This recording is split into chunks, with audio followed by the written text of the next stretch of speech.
is more Probably Hawaii. expensive in Hawaii. Yeah. Because there's more land here. So, like, Yeah. if you count going inland from here, it gets drastically cheaper, right? Whereas Hawaii doesn't get much cheaper because you can only get you can only get Everything's 10 imported minutes away from the water. Yeah. Supply demand. Yeah, I mean, if you go to Big Island or something, some places where you're up on the side of the mountain, then yeah. But dude, and the Hawaiians, like, they'll eat like all kinds of fish, like fish that we keep in aquariums here. They like shoot the Collet tangs, like the little tangs. Yeah. And they eat kind of like we do brim in Alabama. Yeah. So are you by the ocean in Alabama? Yeah, so I'm like probably 45 minutes from Gulf Shores, and then we live on the bay, which is like the 5th largest port in the U.S., maybe the 6th. Okay. I don't remember exactly, but anyway, we have a large port over there. And I've heard really good things about Gulf Shores, at least the tournament alone. Yeah. I picture, like, I don't know why, but I picture like dirty Gulf water, but like the Gulf's huge. It's the ocean. So yeah, I you're don't know why. probably you're pretty spot on. Like, Am I? so Okay. the sand is super white, super pretty, and super flat. Like, they could easily run an AVP. They would be awesome. But obviously they do the NCAA championships there, and everyone loves it. It's super flat, and it's like hundreds and hundreds of yards of just flat beach. And so, Sick. but the Gulf is like really pretty and awesome. Like, but you have to get in a boat and go like at least a few miles offshore before you can get like good visibility. Yeah. Gotcha. But if you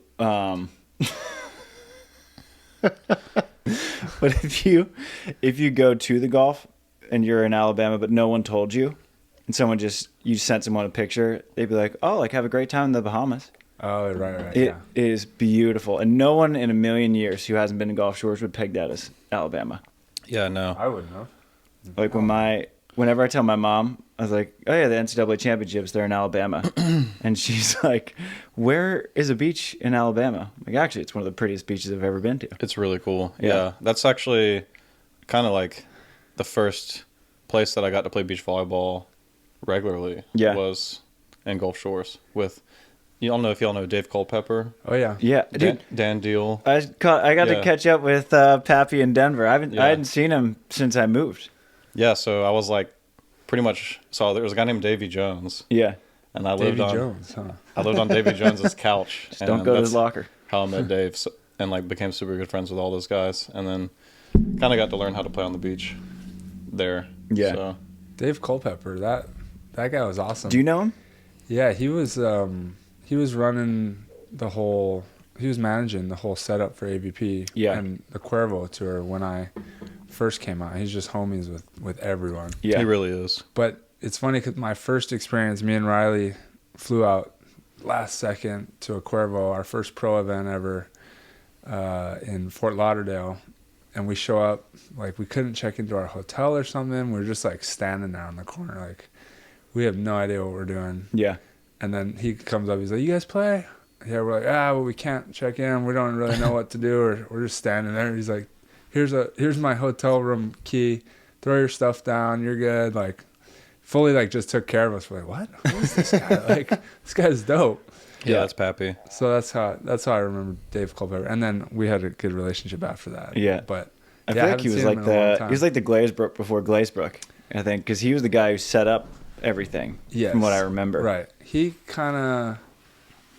Yeah, I mean, he was in charge of the whole setup. Glazebrook kind of like does everything, right? Happy hour. Oh yeah, it's always happy hour. Lake hour. Yeah. Lake hour. Yeah. So is that what that is? Yeah. This company just reached out, was like, hey, do you have any alcohol plans for July 4th? I was like, no. So they just sent me 2 cases. Would you like to drink our booze for July 4th? Yeah, so this podcast is unofficially sponsored by Lake Hour. It's a premium vodka cocktail. It's a fine time. Good for you guys. Fine time. Rosemary yuzu. Oh, rosemary yuzu. I'm all right with it. What do you think about it? I'm happy with it. I mean, it's a fine time. I recommend the watermelon cucumber. So they got some good flavors. Huh? Yeah. Peach jasmine. It's pretty good. And this one is rosemary yuzu. It's Lake Hour. So you learned how to play beach in Gulf Shores. But I love your story that you picked up volleyball with a bunch of old guys. I mean, on the grass. technically, I learned how to play beach at South Alabama, but really, so volleyball for me, I was skateboarding in like a ditch kind of in Alabama that creates like a half pipe, and going to leave these old dudes. Sorry, guys, but these old dudes pretty much were like, "Hey, man, like." Come play with us, we're a man down. And I was like, nah, I can't do that. It's a girl sport. I don't want to do that. And then they convinced me, and I came back every Sunday playing grass with them. And they play like sixes, well, fours back then. And they convinced me to go to Fuds, and I played in like B at Fuds. And I don't know if you've ever been to Fuds. Not but yet. I want It's to. quite a walk to get to B. And so I played in B, and then once I saw Fuds, I was like, man, I want to get proficient at this. I want to get like pretty good at this. So from then on out, it was just all beach volleyball. And then we went to South Alabama a lot, which was the local college. They have like 2 courts there. And that's where I played. Like, there was a Saturday, Sunday tournament like every few weekends. And there was a Facebook page, and I would post like every single day, like, somebody want to play with me? Somebody want to come out and play? Like every single day, nonstop. The whole page was like, you know what I mean? Just JD soliciting. And Ting would always say, like, yeah, this time. So Yeah. Ting and Abby Rome, they were like 2 girls that would always play whenever I would post. And Ting was actually my first men's partner.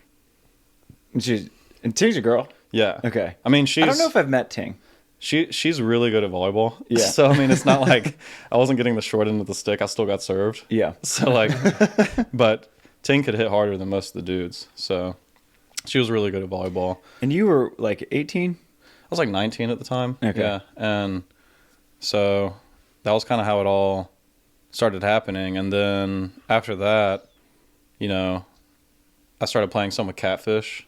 Yeah. You met Catfish in Denver. In Denver, yeah. And he really kind of started showing me a lot, like, hey, this is called a cut shot. This is called a high line. Yeah. And when I call cut shot, you should try and hit cut shot if I call it. And then he started teaching me calls. But you know what I mean? So, Yeah. like, that's kind of where that all started as far as, like, actually learning the game, was I got to learn from old guys like him, and from Mocha and Eric Holtzman, and, like, that kind of that era. Yeah. And I would drive to Pensacola, put the flip-flop down, try and play. And, yeah, just go and play as much as you can. In our area, it's not really like very organized, you know what I mean? Yeah. Mm-hmm. And then I traveled to play in a Coconut Beach tournament with Luca Antony. Do you remember Luca? Dude, I ran into Luca when I played a 1-star in Italy. Luca was there because he's living in Spain right now. So Luca's this Italian guy, really smart, pretty good volleyball player too. And he was just on vacation in Cervia, Italy. And I hadn't seen Luca in probably 6 years. And we just run into each other on the beach in Italy. I was like, you got to be kidding me. Wow. Like, because we played with and against each other when I was starting to play and I was living in Florida. Hadn't really stayed kind of in touch with him on Instagram and Facebook and whatnot. And then we just ran into each other, got dinner a couple nights. It was awesome. Like, loved running into him. Beach volleyball is so random. It's so random. I want to do like a traveling tour when I'm retired or when I have time, which is never until I'm retired. Yeah. You're on a traveling tour. Yes. I want to do my own traveling tour where I'm not on A less stressful traveling tour. where I go and visit Yeah. all the OG spots that nobody really knows about. You know, all in the South, and like the bucket list highlight tour. them. The bucket list tour, exactly. Yeah. I need to do that one day. After Paris, in between the quads. Where would you say? Let's try to list like the main hubs of beach volleyball in the U.S. Mobile, Alabama. down to like but Alabama does come up fairly often. Gulf Shores, below like Gulf Shores, NCAA. Hawaii and California, Florida. Yeah. Right. Besides that, we know that Chicago has that one beach. Yeah. After this weekend, I would say that Denver absolutely. Denver's is on really there. cool, man. Dude, the crowd was unbelievable. Denver's really cool. So Denver. Yeah, I was pretty impressed, honestly. Like, more so than like Coconut Beach and stuff. That's where we played in New Orleans, right? I think so. Coconut Beach, I think, is they have better courts if it's dry. If it's wet, they're not great. Right. But I think the atmosphere in Denver is better than New Orleans. But I do think that Denver had the advantage that a local team kept upsetting everyone. Who are those guys? These Basie brothers. So they played so good, man. They beat Hagen and Jake. They're very good. They just don't travel. They beat Hagen and Jake in last year's qualifier. And then, of course, the next week, Hagen and Jake at 5th in Hermosa. And so everyone was like, well, are these guys good? And then they play this year, and they definitely good. Alvaro. They beat Jeremy. Right. Well, they beat the Sanders. And I know that Brendan doesn't compete a lot, but he's at USA practice 5 days a week. And he's really freaking good. Player. Granted, not the best beach for Taylor because he can't hit a jump serve and bounce. You're at 5,200 feet. Beach volleyball, right? Yeah. There's different. And so they beat the Sanders, and Taylor afterwards was like, dude, they played perfect. Like they made no mistakes. We couldn't do anything. Right. And then they're down 14-11 in the third to Jeremy and Alvaro. Crazy. And we have like full packed stands. I mean, you got to think too, because in Denver, like everything is built up. So you're on this court, and then everything around you is built up, and so like there's just people everywhere, like 3 people deep, because there's like mini stadiums in every court. Wouldn't you say? Yeah. So that's cool. It was really cool. Like it's like each court. There's about 4 courts that were kind of a makeshift stadium court because everything's down, and then they have a concrete, like natural amphitheater that goes up, and this court was mobbed. Down 14-11, side out, block case beer, scoop and deliver 14s, and the place freaking erupted. And then when they won, storm in the court, everyone just tackled the kids. It was and then it was really win fun. The next round too? They lost, but they went to 3. Oh, who'd they lose? Oh, Hagen and Logan. They lost like 16-14, down 12-9 in the third again. No way. Come back to 14s. So are these kids? Are they kids? Yeah. One's 19, one's 23. Are they gonna be something? I don't think they have any interest in traveling. They're just ballers, and they're from a town of like 2,200 people.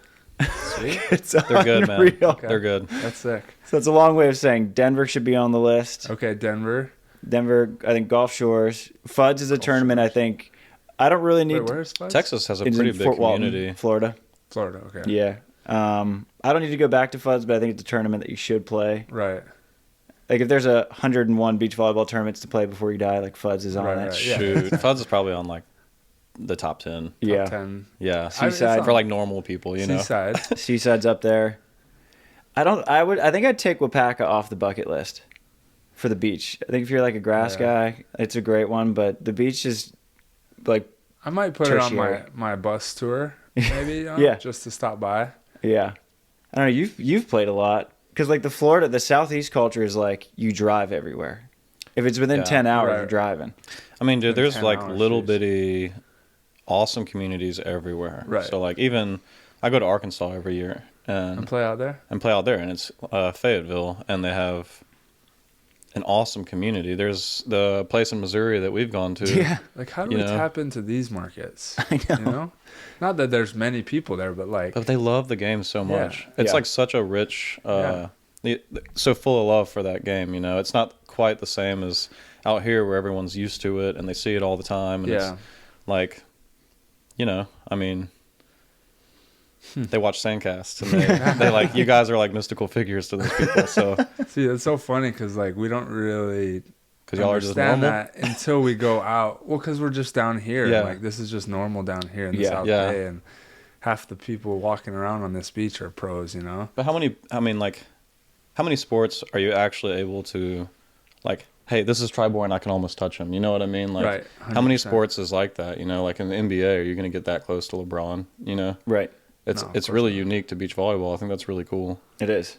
And I think the way you tap into these markets, I think Chase Frischman is on to something with his flight school camps, where he's going to the Boise's, the Montanas, the Ohios, which has a decent little community, like the Indianas. Right. Yeah. And he's finding, and I was like shocked.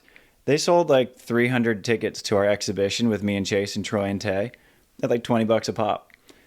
And like the community was amazing. Right. And they're not bummed about spending $20. No. Like, well, it's like the NBA to them. This is amazing. cheaper than going to a movie. And everyone was like, and then everyone was playing after and like just chatting with us. It was awesome. Yeah. So the SANDCAST tour. We've already talked about Post 2025. Once you get that gold medal, you just bring that everywhere. Though. I don't want to fly. I want a bus. I want to wrap it or at least put a logo on it. Love it. I'm in. We'll just keep saving up for Just that. road trip, yeah. Road trip. We're getting close. Do little clinics, exhibitions. Yes. We're throwing it out there.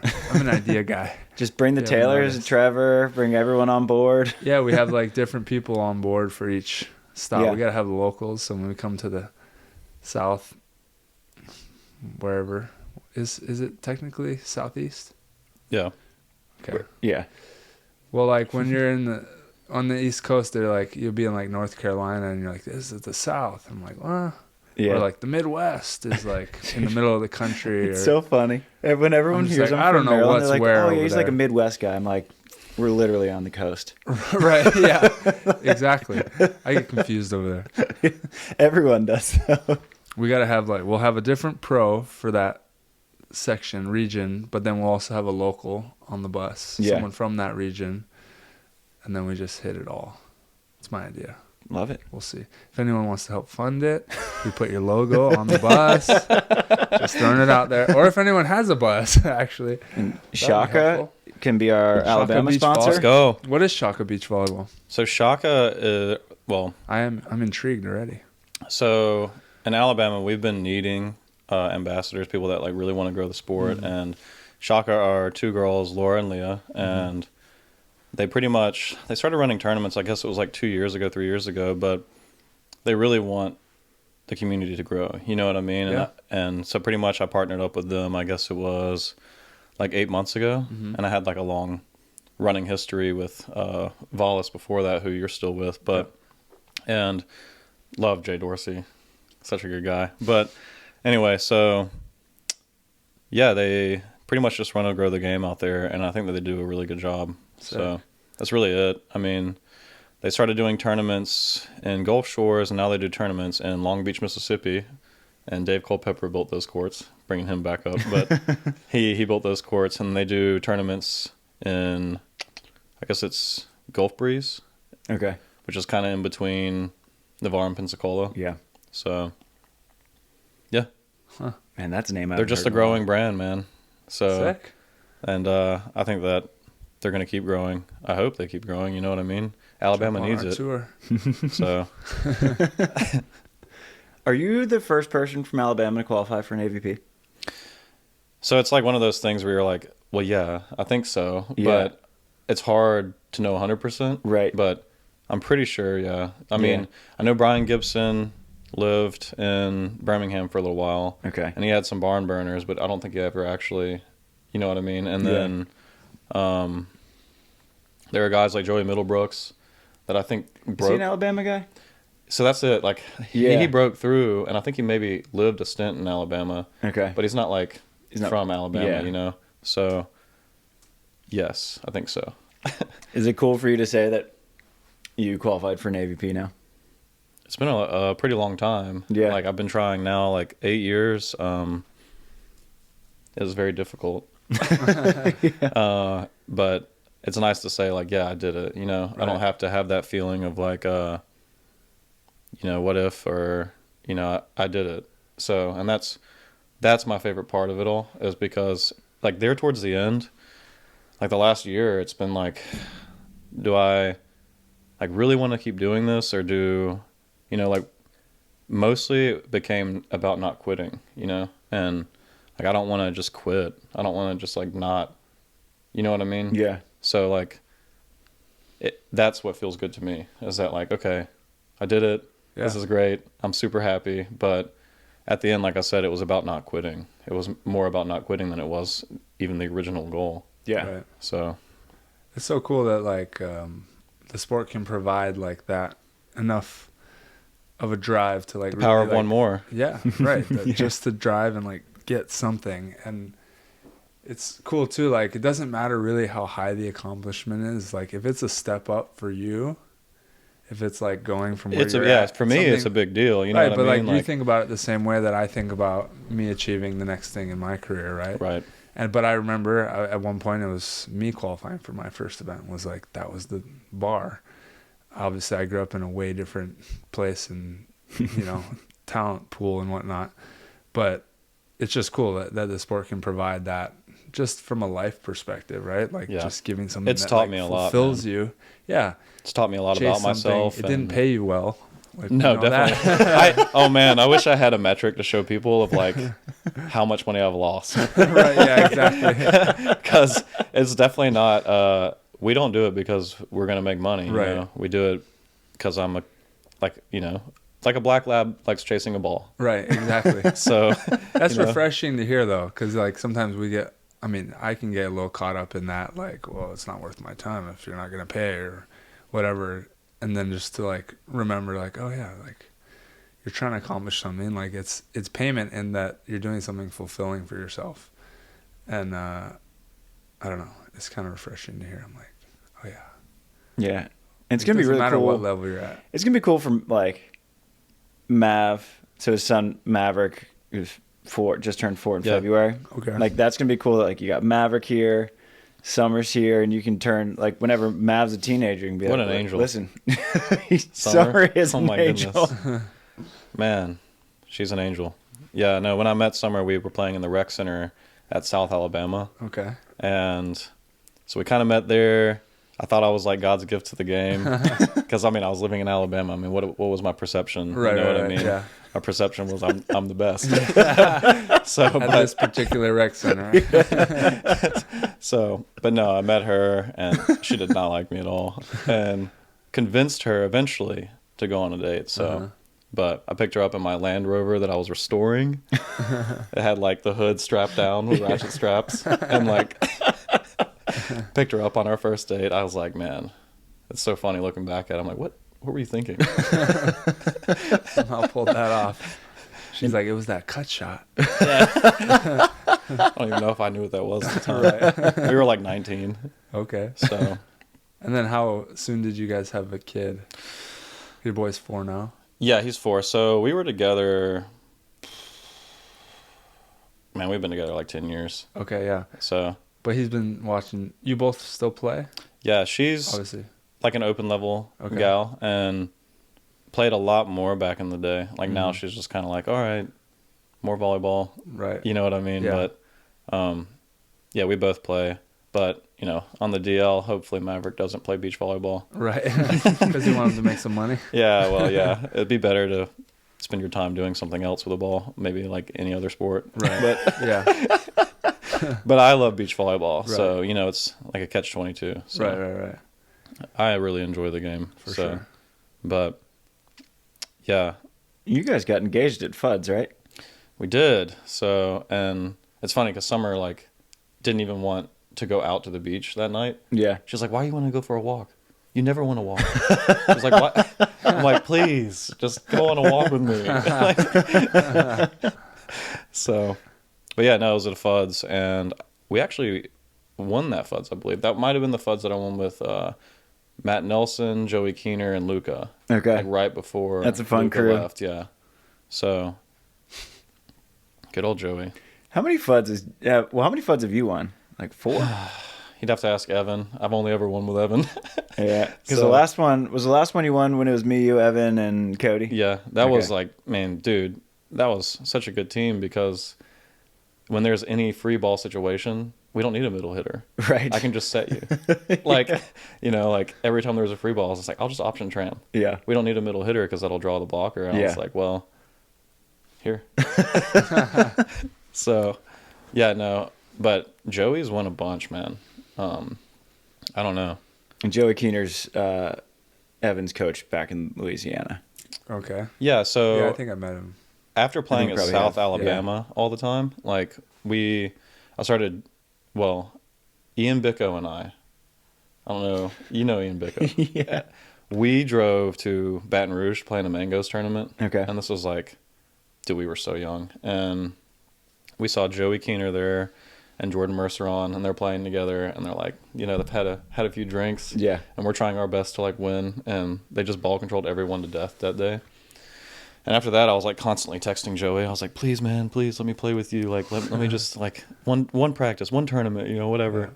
Yeah. And finally he invited me to a practice, and I started actually going to Joey twice a week, every week from Mobile to Louisiana, like probably 4 or 5 years. which is not a short drive. It sucked, man.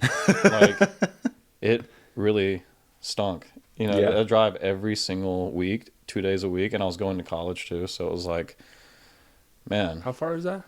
It's like 3 hours. Okay. It's like a 6-hour driving day for 2 hours of practice. Oh, bro. It's big. So I really love volleyball. Yeah, I can tell. Huge volleyball nerd. I love it. I mean, it's just super fun, but there's not a whole lot of complaints about the game, you know? You get to be on a beach. Right. You know? When you're done 100%. playing, you get to get in the water. Yeah. You know? So That's sick. there's definitely no complaints, but Joey really took me under his wing, and kind of like he did with Evan. And it's not just like, he's really unique, man. Like, he can make people in that area, you know, so good. And it's not just volleyball ability. I mean, he's calling you several times a week, checking on you, talking you through your mind, you know, all the craziness that's going on in my head sometimes. And so, like, he's a life coach for me more than he is like an actual beach volleyball coach. Mm-hmm. And I think he's kind of assumed that role for Evan too. It's just, you know what I mean? Yeah. So that's the cool thing about sport in general. It's like, it can have so much value, just all the life lessons that it can teach you alone. Yeah. I was listening to a podcast with Chris Paul, and he was just talking about how literally everything he's ever learned has just been through sport. Was that on Jay Shetty? It was on the latest one. It was Rich Roll podcast. Okay. But like, he's so confident in anything he does, even off the court. Like, he's the Players Association rep. Yeah. Writing books and has his own bowling teams, and like, the guy has the confidence and ability to do literally anything in the world. But every single thing's been learned through sport. Not even basketball, like playing tons of sports growing up. Yeah. And I mean, not doing it for the money or whatever, like, it still provides so much value to people and so many lessons. It's just kind of interesting to think about that. It is. It's like sports are just the greatest teacher. And you mentioned like how much you learned in this 8-year journey you've been on since we played our first qualifier. Yeah. Because we had our first qualifier, which was 26-minute match? New Orleans of 2015, baby. It was fast. It was like a 26-minute match. We got crushed, bro. We weren't good. Crushed. Okay. I thought I was good. I mean, it was a step up from the rec center. Yeah. We played Dylan Lesniak and Bryce Mayer. And Bryce still plays. Yeah. So, and does pretty well, I think. So, I haven't seen Dylan Lesniak around. Yeah, I think he has a kid. I think he's pretty much out. So, yeah, dude, no, there's so many lows. I mean, the loss in 2017 Seattle with Evan, where I got blocked, probably. That against Derek Olson and Jeff. Dude. Oh my goodness. I got blocked at least 10 times. Like, in a 2-setter, maybe more, Derek honestly. Olson? Yeah. Yeah. There's a name. He just for balled you. all over us. Like, Derek Olson. That was when Derek was really my good. first FIVB partner. Really? Derek Olson in South Africa. Jeez, that's a big trip for your first FIVB. Yeah. Jeez. Got a fifth. Derek's the man. He's making Washington pretty good now, too. He's the head coach up there. I like that guy. Yeah. But you had that stinger. That one in 2017, stunk, man. yeah. And then we lost in a round to get into Freshman Brunsting, and we lost in a round to get in, I lost with Christian in Hermosa of 17, Manhattan of 17. Yeah. And then the next year, Evan and I lost, I think it was like a U25 bid in the finals, and then we lost, it was like, man, when is this when are we gonna get to the final and get through this? Yeah. Right. Geez Louise, man. So it was probably 9-10 times, but you were there for Virginia. You got to see the release of oh my goodness, I was really glad that third set wasn't close, or I was gonna start getting tight. Dude, I was I know how much this means to JD. Whenever so it was I think it might have been. Did we switch 12-8? We were up 10-5, so it could have been a 12-8. I remember the last switch of the game. My legs were actually shaking. I was already fighting tears. I was like, man, stay here. Stay present. Come on, man, it's not over. But yeah, it was crazy. That moment was, I'll never forget it, because it was 9-10 years of delayed gratification. I really started wanting to call myself a professional beach volleyball player.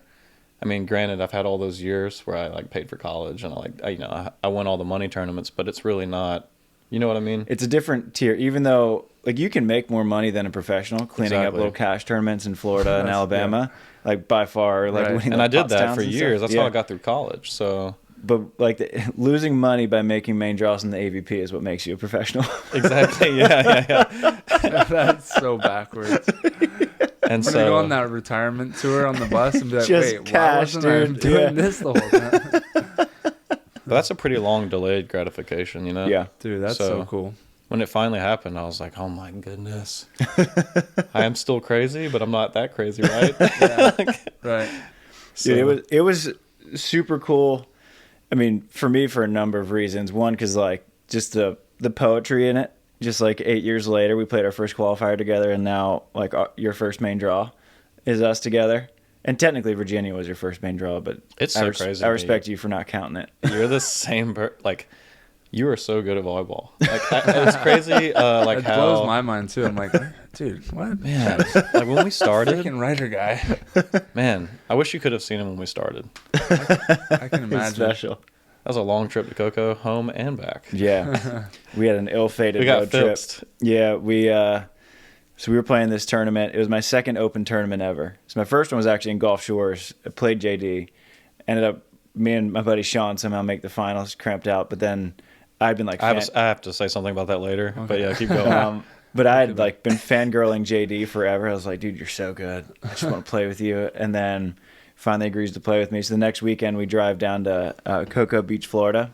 And I was at a wedding the night before. It's probably an 8-hour drive from where I was living on the Panhandle to Cocoa Beach. So we roll in at like 5 a.m. Like, we were not in great shape. And so we wake up the next morning, just barbecue real fast. JD was like having a heart attack. And we drive 8 hours back. It was tough. But that was what we did. That is how you get better in our area. You know, you just go, you lose a lot more than you win. And then all of a sudden, when you start winning and you start actually, you know, in that area, you want to get out of there. So, yeah. But that's the way you get better in our area. So, crazy watching you play now, though. What I was going to say is, like, yeah, he did beat me with Sean that day. But I think it's funny because it's come back full circle. Like, he beat everyone that day option balling and using the option a ton. I mean, which is a huge compliment to Sean as well, right. You know, but I think it's funny that, like, come back full circle now and we pretty much option balled our way into a main draw. So it's like, you know, it's just funny to me that that same skill became so important, you know, so many years later for you. Yeah. And back then, like, I wasn't, like, I thought I was a player that didn't need to option ball. I'm just so good, you know. So, but it's been really cool, yeah. The whole thing, man. It's been such a journey. I mean, all those years. I played with Evan for like probably 7 years. Oh wow, 6 years. We played for so long together, man. I mean, we have stories where we would go. He's probably told y'all some of them, but we'd go to like New Jersey once. We had like $5 left, and we were like arguing the whole day because Evan was terrible. And no, I'm just kidding. Sorry. No, but yeah, no, he was. He's good enough. We all know how good he's he is really now. good at volleyball now. He wasn't always really good at volleyball, volleyball. but he's so good now. But you know what I mean. Yes. And anyway, we're like arguing back and forth, and then finally, like, there's like $5 left between us, and Ev's like, "Can we get some ice cream?" I'm like, probably should. Not what our body wants with that $5, but yes. And so we hadn't eaten anything the whole day, and we shared like an ice cream cone. Yeah. And we came back and won that whole tournament, dude. Switching off licks. So that was a cool memory because we went back. We were in New York. That was when we lost to Freshman and Brunston. Mikey, yeah. And we had like no money left. Yeah. After that, we had just like, we're gonna qualify. Right. You know, like, but coming back from New Jersey, we stopped at like a Wawa and had like tons of chocolate milk and like all the things you need in life. So, but yeah, no, I played with that dude for a long time. Yeah. And he was you kind of always knew. Yeah. You know what I mean? Like even growing up with him, yeah, it stung me to like think it, but I was like, man, I'm glad I get to play with Evan. Right. You know what I mean? Yeah. So even though, like I said, hard to admit. For sure. Yeah. But I mean, he's got the talent, right? Like I'm guessing it was just a matter of time of catching up his brain with his body and his physicality. I agree. And all that. I do. Right. It was fun in Virginia though, because the next day or after, because we won our quarterfinal, and then in between we had about an hour and a half in between our quarter and our semi, and no one said congrats to me. They're like, dude, love that JD's in the main draw. Like everyone had known, everyone in that area. Well, you had already mentioned it on the podcast. Like, we had been talking about it. Yeah. I think we talked about having this episode if you guys qualify. And I think that a lot of people were kind of aware of how long I'd been trying. And like, you know, like everyone's on a different, you know what I mean? Yeah. So we're all born with different things, and I've done a pretty good job maximizing, I think. For sure. Whoops. We're not all on the same like timeline, you know? Yeah. So 100%. And even though in the moment, like all those lows, like losing in Seattle, losing in Hermosa, losing in Manhattan, they sucked. It probably makes Virginia and what we get to do this week in Hermosa that much sweeter. Man, it's really cool we got into Hermosa. Yeah. Especially like a small draw. And like in my head, I was like, well, I'm probably not coming back to California anytime soon. Like, what a cool reason to come back. Yeah. So you've played in Cali before. Where well, I lived with Christian Honer. Okay. We kind So of you lived out here for a bit. I mean, we lived in the car. It was like a super road dog summer. Yeah, man. We like, Gotcha. well, I stayed with Travis for a little while, and then Christian was playing with Johnny Alvarez at the time. Okay. And I was like constantly in his ear. I was like, dude, we can do this. Like, you know, just crazy person stuff. And, and like, so he was like, all right, fine, let's do it. You know, I don't have anywhere for us to stay. I don't know what we're going to do. And I was like, yeah, let's do it anyway. So we stayed in his car a lot, but then we ended up, I don't know if y'all know Robert DeAurora, I'm sure. Yeah. I know Rob. You've probably met him. He was out here for a long time. Okay, yeah. DeAurora like let us stay with him for, dude, like 2 or 3 months, like rent free. Like, no way. Did you stay on his boat? Stoked. On a sailboat a couple times. But dude, he was so nice. Like, you know what I mean? Yeah. It's so crazy how many people have helped along the way, you know? Especially because volleyball, you're so poor. Yeah. You know, like, I think at that time, Christian and I were ranked, like, top 40 teams, which doesn't sound super awesome to y'all because y'all are super in the scene. But what other sport are you, like, ranked 40th as a team and, like, sleeping on couches? And, Right. and, like, you're in cars and, like, you know? So, but crazy how many people helped me along the way because you're so poor the whole time you're trying to do it. Right. Yeah. So. But I think it speaks to you, too, that people continued to help you because beach volleyball at the qualifier level, like social capital is what gets you around. Where like if you're a good house guest and you can come back the next year and stay on that couch and then you trade that. But if you're a shitty house guest, then like people aren't you're gonna stop getting favors. 100%. So the fact that you kept getting little favors, like, yeah, you can stay on my couch because I mean you're like the most inviting person in the world. Yeah, I mean I'll say so. Like I always tell people this. I feel like in beach volleyball, if you're paying to stay in hotels when you can't afford it, you've done the whole thing wrong. You know, like, granted, if you can afford it and you want to stay in a hotel, that's different. But if you're having to pay for a hotel everywhere you go, you've done volleyball wrong. Like, you haven't made the connections you were supposed to make. You haven't, like, you know what I mean? You're supposed to have friends in, like, every state, you know, in beach volleyball. So that's how I feel anyway. Yeah. You know? And you look at Taylor Crabb right now, and she's, like, cruising on a yacht in Greece. Yeah. I never know what the hell's going on with that guy. He's the people's champion, man. Exactly. He's tapped into that side of where I'm like, I'm gonna do that one day. He's like doing it all at the same time and just loving it. That guy, he lives it, you know. Dude, I asked him to practice last week. He's like, I'm in Hawaii, brother. And then I was like, what are you up to this week? In Greece. It's like, all right, see you in Hermosa. Yeah. Sure. Yeah. Have you been down to the pier yet? You guys just got in last night. I haven't been down, like recently, but I was, I'm just wondering, like, The stadium looks pretty big. Stadium looks pretty good down there. Yeah. Like, you qualified, like, to know how much it means to you to qualify, like, you should go take a walk down there. It looks pretty good. Like even for me, I've played in a lot, but I'm like seeing the Hermosa Stadium and the setup and knowing people are gonna come crowding in. It's a cool feeling.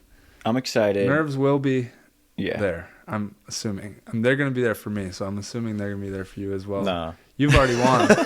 You're playing with house money though, dude. Kinda. I mean, like, what's the approach? How often do you get to play beach volleyball and know that there's no expectations? Right. You know, because right now, like, I love playing in my hometown. I love playing, and I mean this in the best way possible. Mm-hmm. Like, you're kind of in a lose-lose when you play locally. And, you know, because if you win, then you're supposed to win. You're supposed to win. Like, right. oh, dude, JD's like not that good, but he still won. And but then if you lose, you know, you hear about it all. So there's always pressure, you know. So much. I'm the 1 seed in Hermosa, so that's dude. That's what I'm dealing with. You get in it. This, like New Orleans was the equivalent for you. Oh, for like, sure. If you won, it's like, oh, good job, Try. Like you won well, the if I most go watered to down any AVP. of these, when I go on this tour, I'm making up in my head. That's how it's gonna be everywhere. Yeah. And then someone beats you randomly, and then I beat Bourne. That's it. But it's still kind of a win in a weird way because then like you just made like that person will hang on to that. Yeah. And that crowd will lose it. Yeah, I need to check my ego and just, you know, it's about the experience of it. But yes, I know what you mean. Yeah. Yeah. So like for this tournament, my approach is like, I can just leave it out there, you know. For sure. I'm just gonna go out, ball out, and there's no like stress. I'm playing with one of my best friends, you know, and I'm so excited, dude. That's really my approach. Like, I'm so thankful to be here. Gonna make me tear up. Perfect. You know, but you know, I'm super thankful. That's mostly my approach to it all. Yeah. I'm just like, man, I'm so happy to be here, and Right. you know, even if I'm stressed in that moment, I'm always gonna remember like how unique this moment is. Right. So it's for me. It's like it's the experience of it, right? Like I want to experience playing in the main draw and being present and playing my best.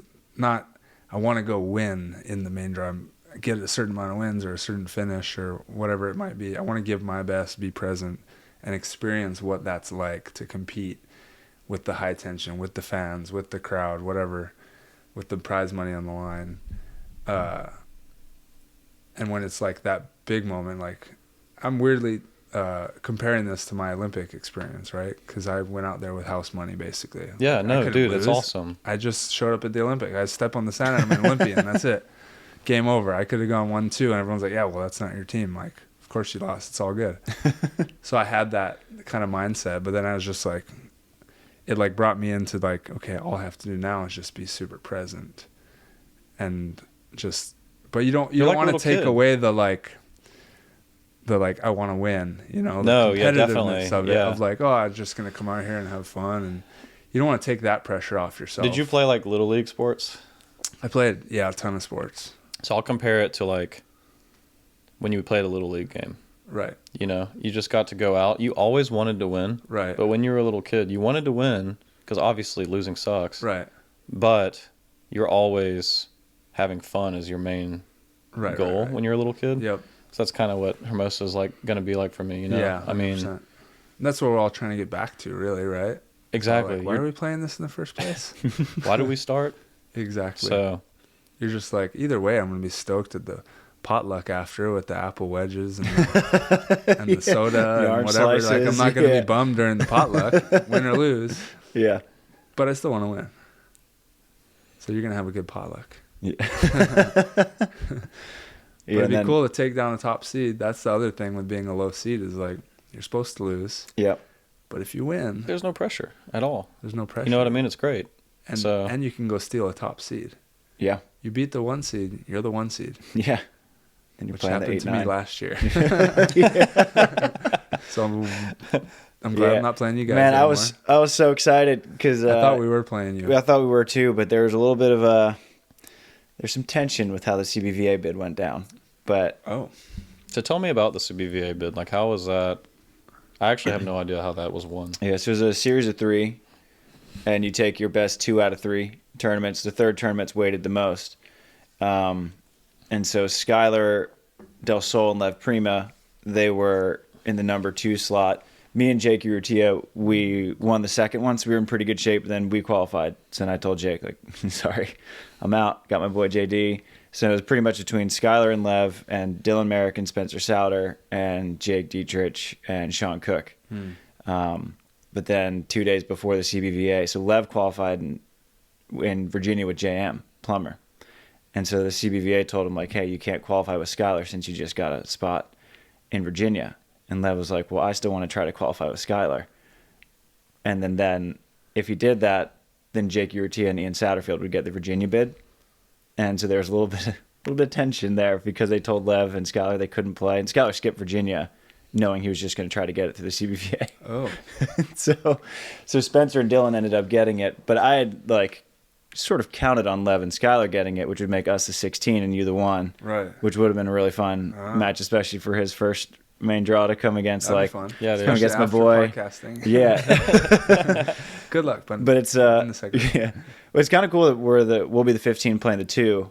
Who's the 2? Trev and Theo. Nice, yeah. And so we won't play. We won't play till like 1:15 noon, where like stadium starts to fill up. Oh yeah, you're gonna get and so stadium I think too, dude. Yeah, so we'll get a stadium in the afternoon when it's like pretty full or should be. Right. And so I think probably get some sunshine too. Yeah. It's been cloudy in the morning. Denver was unreal, a lot of sun. But I tell you, it's felt good to tell the grandparents I'll be on ESPN. Yeah, it's kind of cool. That's you know, true. like it's pretty sweet. They're like, okay, he's completely insane, but he's going to be on ESPN.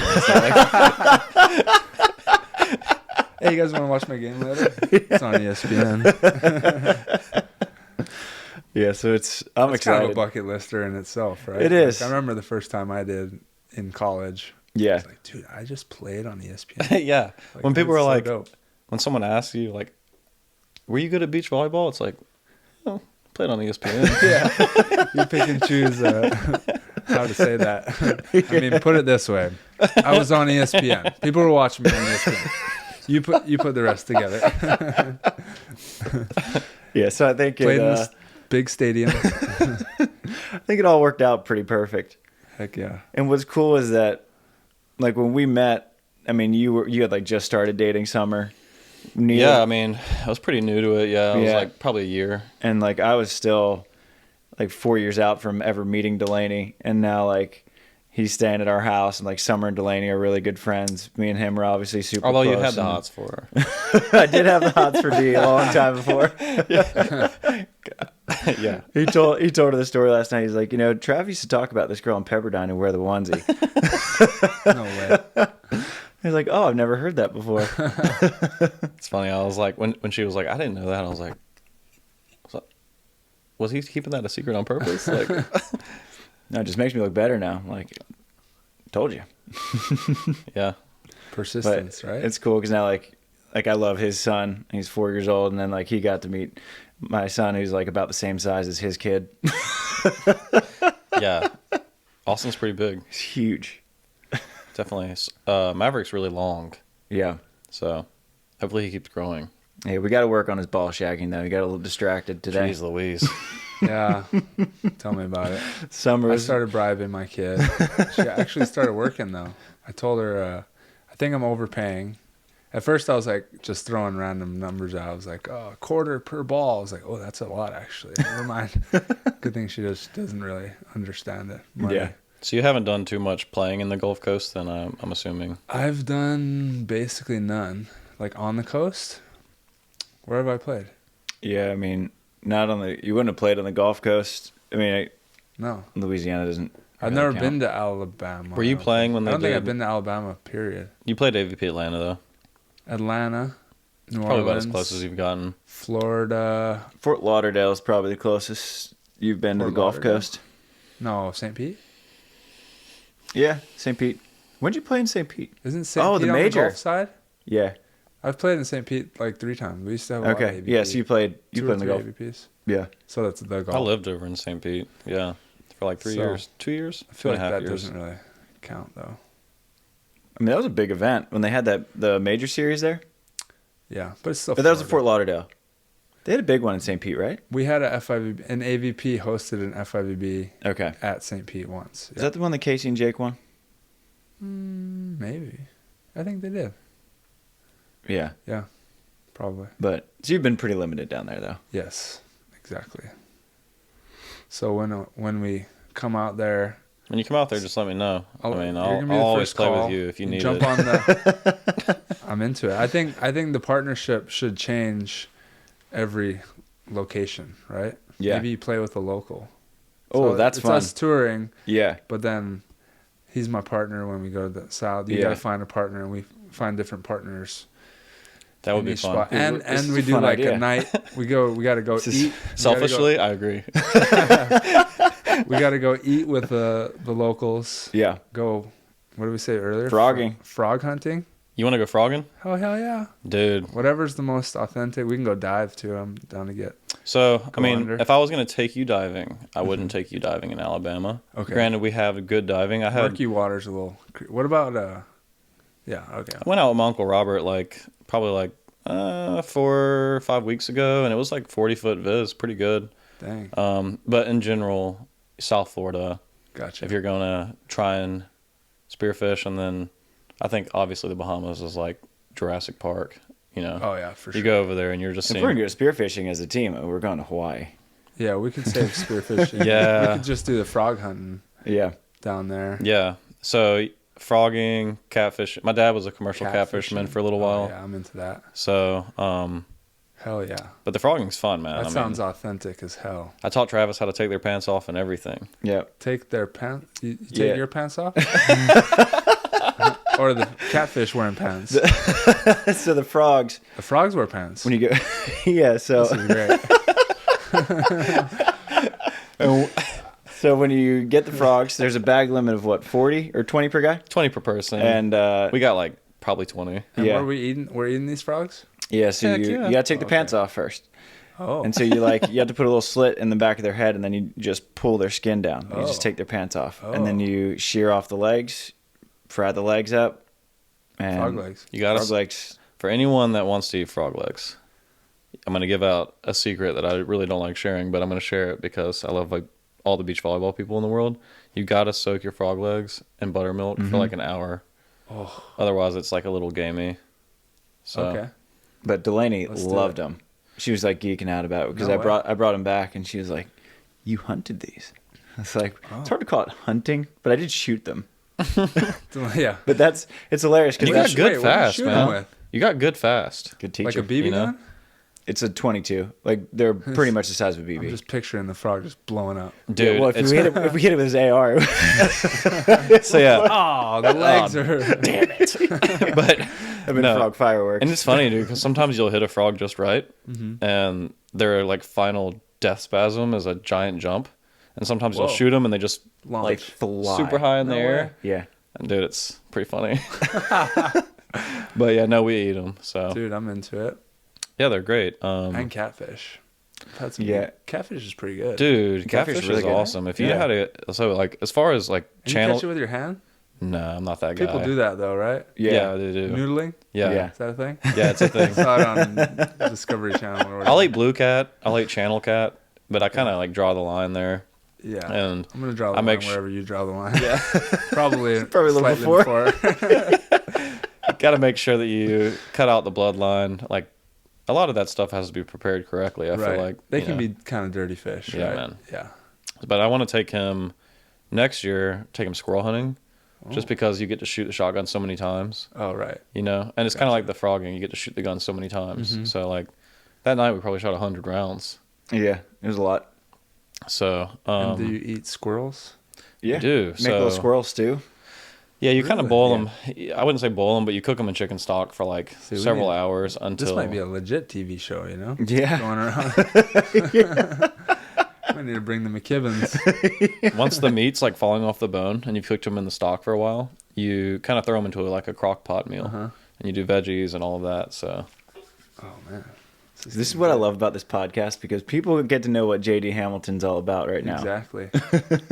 yeah, hunting and fishing. Also, Yeah. my random ideas tend to come to life. They do. A lot of them have. You're looking at it right there. Yes.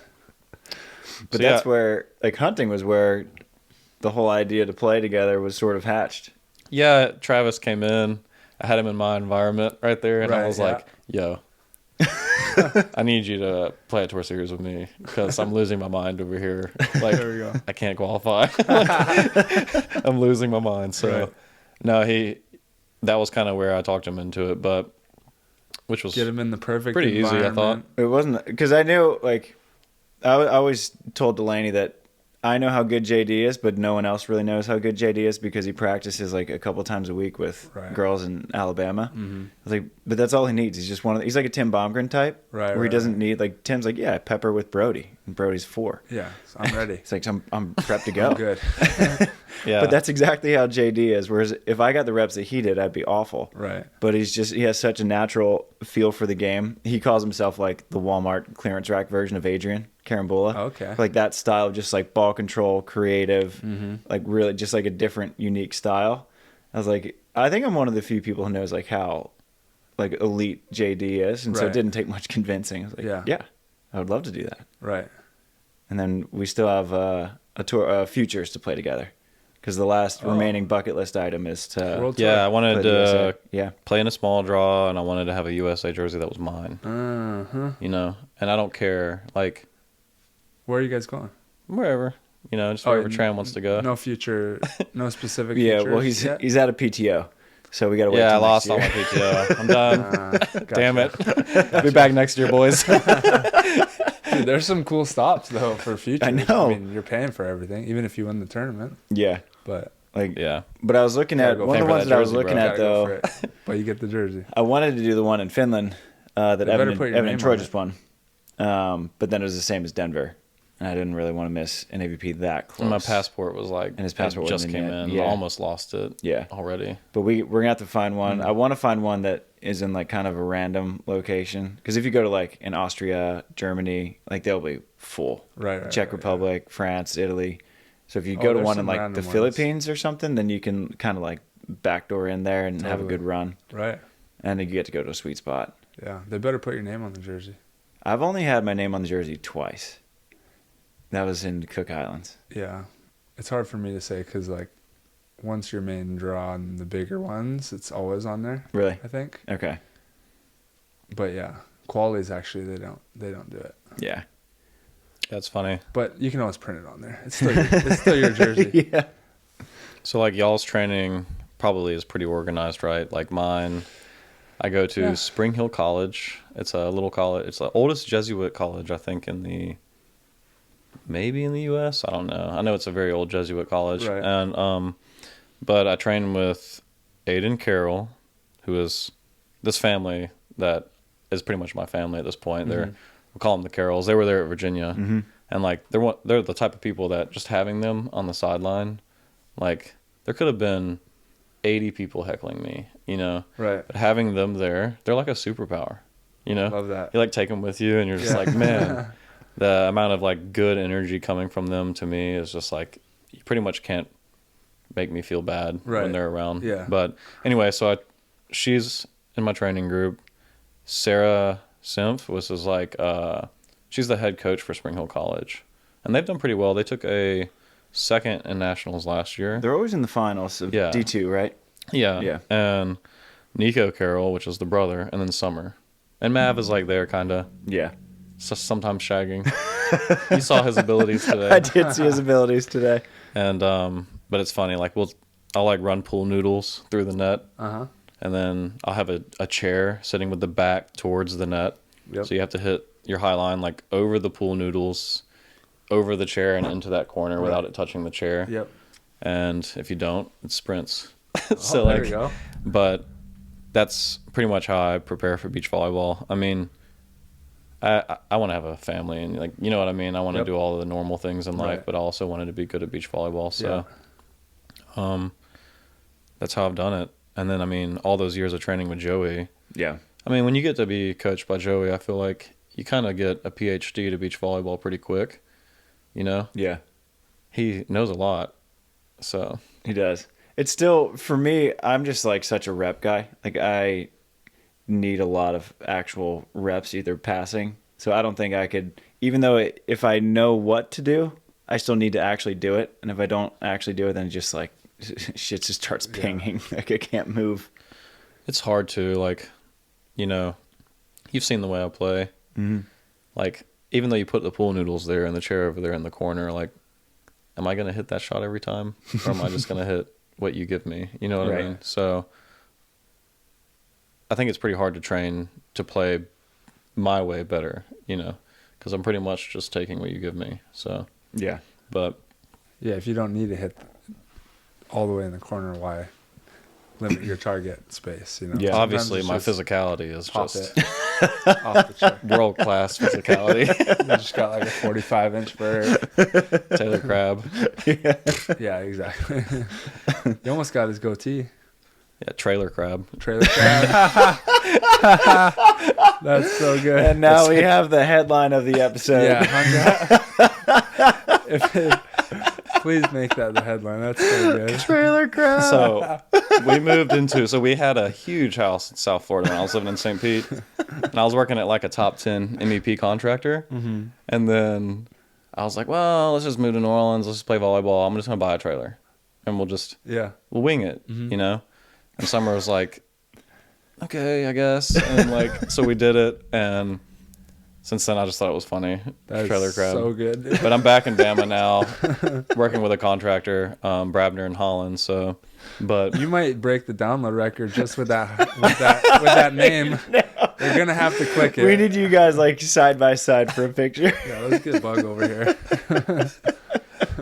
it's like, you know how people go to the NBA games dressed like Klay Thompson to see if they could get in. Right.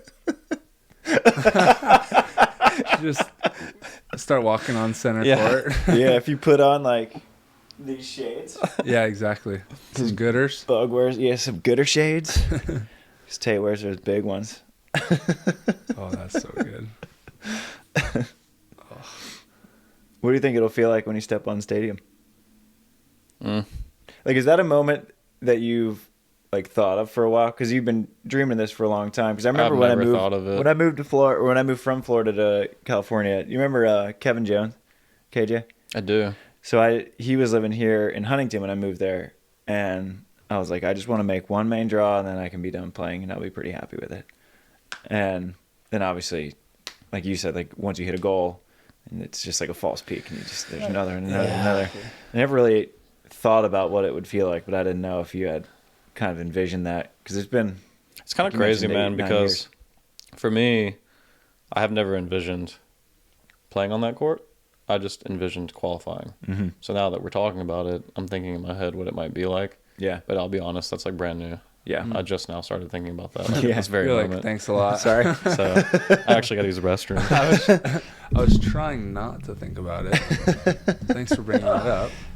Too many lake hours for you? I'm probably going to get another one. I'll take one. Trailer crab. Trailer crab. Oh, that's so good. Enjoying the rosemary yuzu. I'm getting a little too excited about my our 2025 plans now. Dude, I gotta stay focused here. I told Delaney about it. I was like, Try's been waiting for like a fun year for a long time, and now that there's actually a full quad between, right? Like you have 2 years where it's important. I've never had a first year out of a quad. This is my third Olympic quad, right? And everything's just been qualifying. Yeah. That's wild. Because my first time I did it, yeah. Then I was sat out for those 2 years. First event back, Olympic qualifying. Was Kinjo. Then came back, and we had COVID. Yeah. Well, right? because Tokyo bled into last year wasn't qualifying. Right. So I had 1 year. Yeah. I had 1 year, but that's also the year before qualifying. It's that third year is it's crucial. It's crucial. Yeah. Whereas the fourth one, you're like, I could actually take that off. Right. Come back with 0 points, use that third year to get enough points to like set me up to make that run again. Exactly. You've never had that fun year. So that 1 year was the third year. Yeah. You never had like the April Ross 2017 year. Exactly.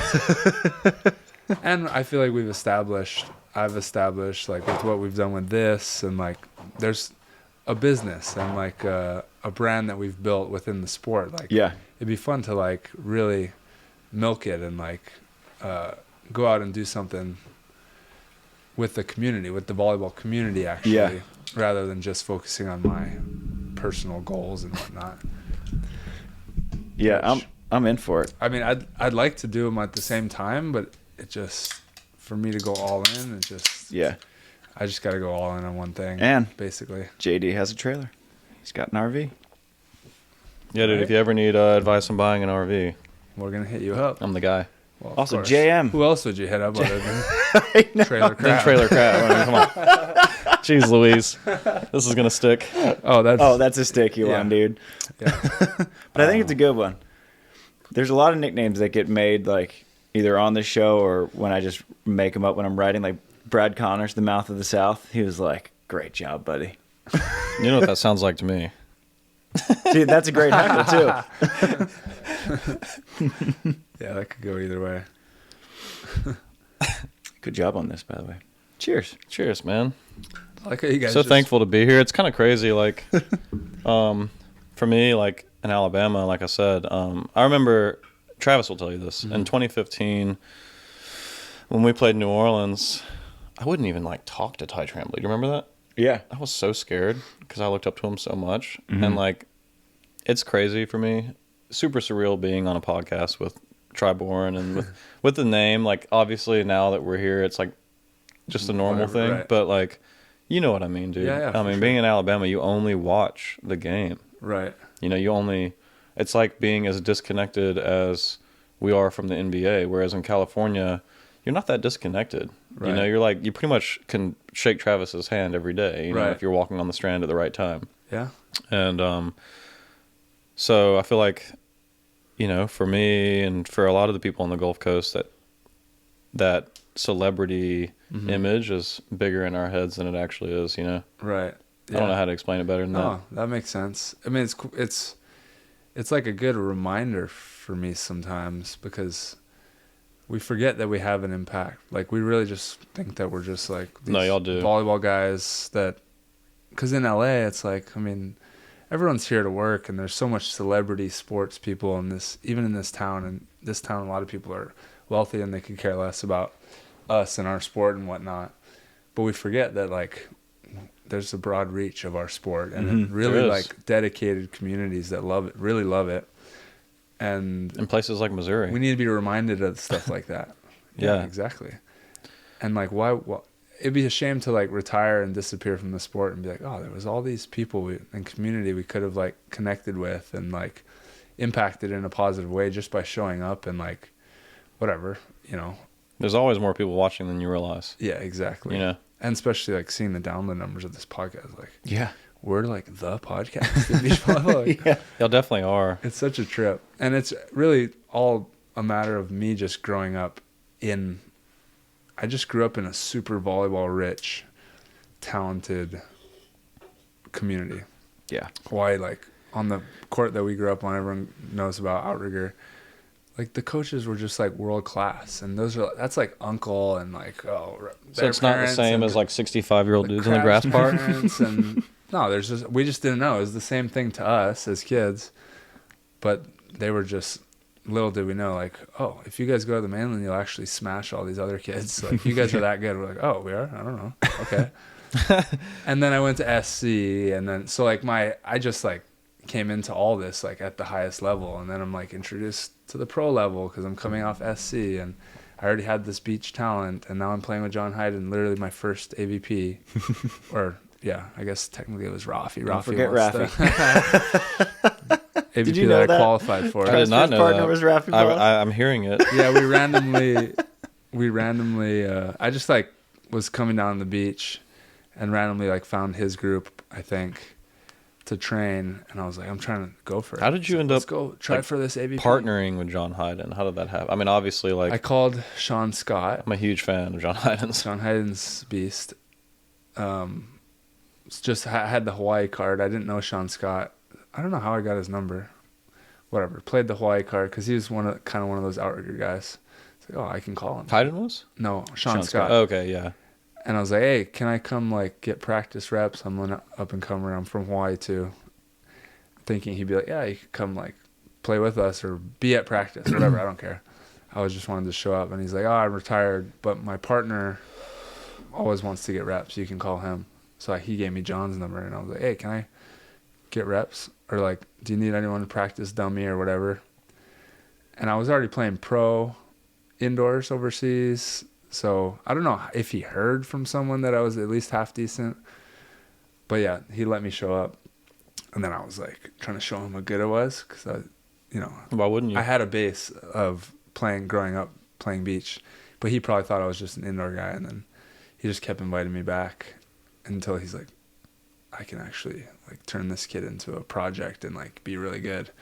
He like saw the potential and thought that he could bring it out of me, and I'd be like, That's similar to like me and Joey on a smaller scale. Right. Like I wanted to play with him for so long, and then my first like breakthrough wins that changed me as a person and as a player that were all with him. Right. Anyway, I think it's pretty cool the way Yeah. you're describing it. It's really similar. Yeah. Kind of like a mentor. No, 100%. And then he introduced me to my trainer, and I got in. I just literally did anything. Like, John Hayden, I'll do anything you say. I'll show up, whatever. What's our routine? What do we eat? How do we talk? Everything. Because he was kind of the standard in terms of like the work ethic part of it. And then it introduced me to his trainer, who I'm still with today. We're like 10 years later. And, but my point is like, my standard, like where I came into the sport not knowing, was just like at the top, and I'd just been there kind of the whole time, so like it's good to open my perspective up and be like, oh, like there's so many beautiful communities that play beach volleyball, and exactly. That's one thing I'll say, like for when I was getting through college, I was doing it purely for winning cash tournaments so that I could not have a real job and get through engineering, and like, man, that was very difficult, but I'm glad it's over. Yeah. But like you travel so much, being one of those level guys where Right. you're not really, you know what I mean? Mm-hmm. And there's just so much love for the game. Like you don't realize how much you probably inspire and impact people. Yeah. So That's cool. It's good. It's like good I to said, your remember. jersey is like Up in signed and like at my buddy's house. So Yeah. That's wild. It was fun doing the clinic in Montana with Zana. Yeah. Because she had the defense and passing clinic. She did an hour defense, hour passing. And so she started with just 10 minutes of footwork stuff. And she came back, and because she grew up here and was being coached by the Dodds Right. and just the highest level people. And what she took away from it, she's like, I didn't realize like how special of an upbringing I had, where I had access to all of this coaching. Yeah. And she's teaching like pretty basic defensive footwork, and it was like blowing people's minds. yeah, She's like, people don't know, man. Yeah, where they don't have that type of high level coaching. But when you're in the South Bay and you're ingrained in it, you're ingratiated in it, like you just see it all the time. Yeah. Like, oh well, everyone knows that this is what you do to cut off an angle swing. Exactly.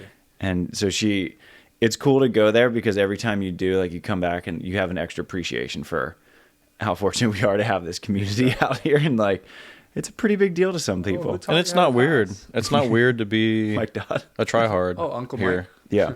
Like other places, I feel like it's been weird to be warming up 25 minutes prior to the game, or like I feel like everyone here tries really hard. Yep. And they expect you to try hard, and like the environment just produces professionalism. Mm-hmm. I've noticed that about California, and that's the uniqueness of here to me. Like when I travel as a player and I've seen all these other places, is like professionalism is just like a different level. It really is. Yeah. Like everybody's eating healthy, everyone's lifting weights, everyone's getting touches, everyone has a good coach, It's a whole different world.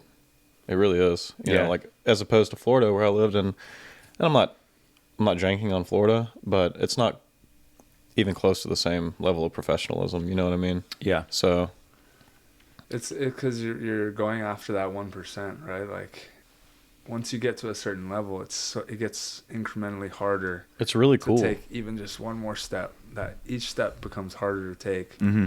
So yeah, out here you're just like everyone's trying to find that little thing that's gonna get them.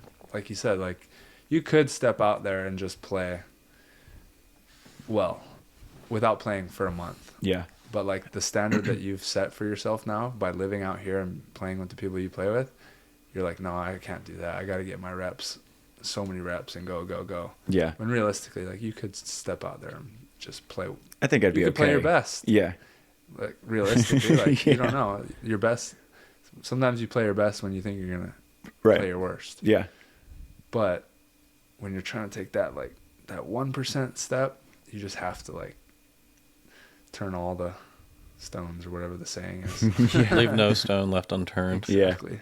Thank you. Yeah, because I think I'm just such a believer that you're a product of the 5 people you surround yourself with. But that kind of goes with everything. On a macro level, I think that your environment, you change your environment, you change your life. And so you come out to California, and now you're not just goofing off at practice where you have 2 or 3 Brazilians just hammering balls at you, and you're like, okay, well, this is what we do for practice now. And like you said, you're warming up for 30 minutes instead of just rolling up 2 minutes before and just warming up into it. Now you're at the technical timeout and you're down 12-9. And I think that that's where California separates itself, because you can come to California, and I think you would do a good job of taking that professionalism and bringing it back, and you can kind of mold that environment around you. I think that's why Kristen and Taryn are able to do what they do in New Orleans, because they took that professionalism and created their own sort of California-esque environment there. But I don't think that you can find that in a Florida, because it's just a different type of environment where people play tournaments because that's what you do on the weekends. And then it's more of a family barbecue type thing. And I don't mean that as an insult. It's just what. It's just no, but I do see what you're saying. Yeah. It makes sense what you're saying. So. Yeah. You have to be willing to be that person too, to make that change. Yeah. To be oh, you're gonna be the guy trying harder than everyone else. Right. Oh, you're only winning because you're trying harder. That's kind of a cultural thing whereas out here it's just accepted, or people have been willing to be vulnerable enough to change that. Yeah, I agree. Someone's got to go out there and change it. Right. Taryn and Kristen brought it back, and that's just their standard. There's no judgment, or clearly they're one of the best teams in the world now. So it's this is why. Yeah. In 21st Jump Street, it's he's too strapping. He's too strapping. Amazing movie. Look at him. He's trying. Exactly. Because it's scary when you lose when you're trying your best. Exactly. It's a horrible feeling when you're my best wasn't enough. Because you get rid of that excuse for yourself. Right. But if you drop the ego and just, I'm going to own my shit no matter what. Yeah. Then you're able to tap into more of yourself, but you're making yourself more vulnerable. It is what it is. Yeah. You just, if you want it, do it. Yeah. Sorry. You're gonna get judged. Yeah, exactly. If you don't want it, you know what I mean? Mm-hmm. Same thing. And But the losses are probably going to hurt worse. Yeah. Because you've invested more. They suck. Yeah. Yeah. Right. So hopefully volleyball does grow in Alabama some after all of this. For me, have you ever heard of, I'm sure you have, but obviously it's always the hardest to be the first one to do it. Mm-hmm.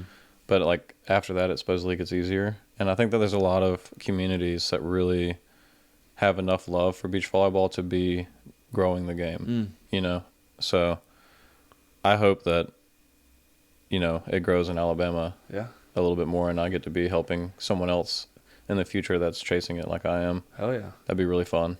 Well, you're helping right now. A Yeah. lot of people listening to this. Yeah. And I think it's cool because you've actually been requested to come on a couple times. There's a lot of LJ, the Sam Wannabe, has been when are you getting JD on the podcast? He Really? has such a fun story. And just because everyone in the beach community, all the little pockets, I've been there. you've been there. They know you. They've seen you putting in the work. You just haven't played on this elite stage before. And what's really cool about the NCAA pipeline is they're putting so many of these places on the map, and now you're seeing all these chicks from Texas and Missouri and Florida and all over the map playing really well. And they see the Bazies from Denver, random town, just balling out, knocking off 2 Olympians in a row. Yeah. So you're starting to see little star power coming from all the most random places. And I think a lot of that's a product of the NCAA, but a lot of it's also places like Tom Davenport putting together an elite facility in Denver and other places in Ohio. And then you have beautiful little pockets in Gulf Shores. Mm-hmm. It's fun. It's starting to grow. It is. Yeah. It definitely is. I mean, once you add money to things and you're hey, you can go to college for free, people start paying attention. It's a good carrot tangle Yeah. out there. For the girls. Yeah. They have some boys' colleges. Weber is a little college in Florida, and I know that they do not getting scholarship. Like Boys Beach, they give some money out. Oh, do they? Yeah, because Oh, I think cool. NAIA, they're not beholden to Title gotcha. IX. Gotcha. Yeah. Sick. So it's they a can little kinda do different. I know that like this past year, DJ won the like national championship for men's beach, technically. Which is hilarious because he's like legit pro. Yeah. like D2. Classic NAIA. You know, like when I played soccer NAIA, it was like you were playing with grown men that were retired pros. They're like 35. They're like, man, I got to get a degree. DJ from Glasnich, Serbia. What? Oh. Yeah, he's like legit. Yeah. Yeah, he's a pro. Very good. Yeah, full on pro. He's not a college player. No, yeah. Doesn't he play on the World Tour too? Yeah. He's won a couple golds and futures and hilarious. stuff. Yeah. Oh man, good stuff. Yeah. Well, Trailer Crab, JD Hamilton, thanks for coming on the podcast, man. Was it as nerve-wracking as you thought it'd be? No, not really. But Yeah. I mean, it's still pretty surreal. You know what I mean? Yeah. Because to me, it's just, playing in the grass park. Yeah. And so Now you're here. sitting at the same podcast with people like y'all is pretty unique. So, to say the least. But no. But I was very nervous. Well, we had some lake hours to help you out. Yeah. Some rosemary yuzu, some peach jasmine. Thank I love goodness. that. That's unique for us too. I might have just sat here quietly and awkward the whole time. So, Whatever it takes to loosen you up. yeah, well, you're the 1 seed, we're the 15, so let's just win and see each other in the finals. See you See you soon. in the finals, buddy. See you soon, bro. Let's go. All right. Shoots. Shoots, boys.